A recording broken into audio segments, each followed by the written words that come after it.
biofísica es la ciencia que se encarga del estudio de los fenómenos de la naturaleza a través de modelos matemáticos, como son la acústica, la óptica, la mecánica, etc. La biología, por su lado, es la ciencia que se encarga del estudio de las leyes que rigen a los sistemas vivos, así como sus interacciones con su entorno. Estas dos disciplinas han estado conectadas inevitable y accidentalmente casi desde su inicio. En la antigua Grecia, en donde el pensamiento era de carácter filosófico, las observaciones y descripciones de grandes filósofos, como por ejemplo Aristóteles, que dentro de toda su obra se encuentran las primeras observaciones sistémicas sobre la biología. Cabe mencionar que curiosamente se equivocó proponiendo la teoría de la generación espontánea, idea que reinó en el pensamiento occidental por muchos siglos.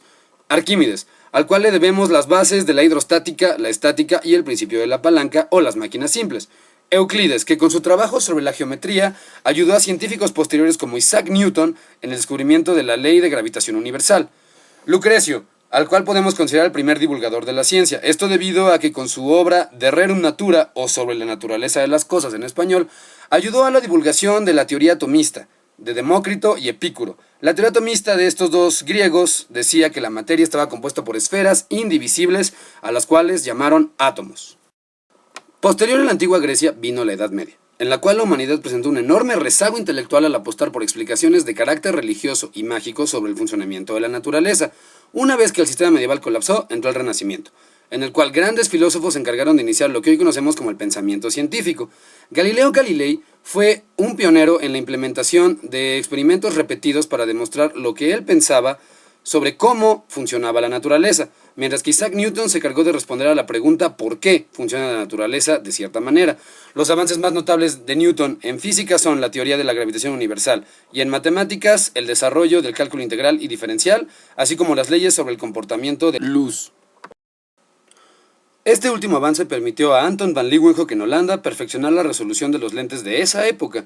Con esto se pudo descubrir grandes cosas, como los microbios, sentando así la microbiología como una disciplina científica, y la posterior demostración de la falsedad de la generación espontánea por Louis Pasteur, así como el descubrimiento de la célula por Robert Hooke, y posteriormente el establecimiento de la teoría celular por Schleiden y Schwann, y la fundación de la biología celular, la cual es un pilar de la biología moderna. Otro notable avance en biofísica fue el descubrimiento de la difracción de rayos X por William Henry Bragg y William Lawrence Bragg. Esta última técnica, o fundamento físico, nos arrojó bastante información sobre la estructura de varias biomoléculas como las proteínas. Específicamente, esta técnica le permitió al químico Linus Pauling descubrir los dos patrones predominantes en las proteínas, los cuales son la alfa hélice y la hoja beta. Así como también le permitió al equipo de Rosalind Franklin y Maurice Wilkins tomar las primeras fotografías de cristales de ADN. Este descubrimiento llevaría posteriormente al establecimiento del modelo de doble hélice del ADN a cargo de James Watson y Francis Crick. Y ya que estamos hablando de ADN, no podemos dejar de mencionar que uno de los primeros científicos en asegurar que la información genética estaba guardada en biomoléculas fue a cargo de Erwin Schrödinger, el cual es un gran pilar de la física cuántica. Solamente que Schrödinger tuvo un pequeño error. Schrödinger apostaba que la información genética se almacenaba en proteínas. Fue necesario el descubrimiento de la estructura del ADN por todo lo mencionado anteriormente para podernos convencer de que la información genética se guarda en los genes. La biología y la física siguieron interactuando. Otro claro ejemplo de esto fueron las explicaciones que Albert Einstein, físico, dio a las observaciones del botánico Robert Brown sobre el movimiento caótico de moléculas de polen en agua, lo cual, posteriormente, llevó a la demostración definitiva de la teoría atómica de Demócrito. Un ejemplo clínico de la biofísica es el desarrollo de la resonancia magnética nuclear, la cual nos ha permitido tomar imágenes sobre estructuras como el cerebro y diversos órganos.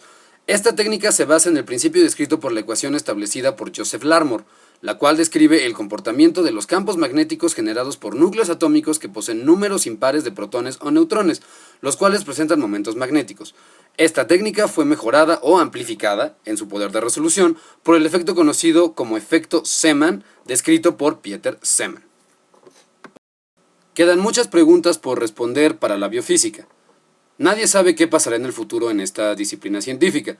Sin embargo, algo que no podemos negar es que estas dos disciplinas, tanto la biología como la física, seguirán interactuando mientras el hombre sea hombre.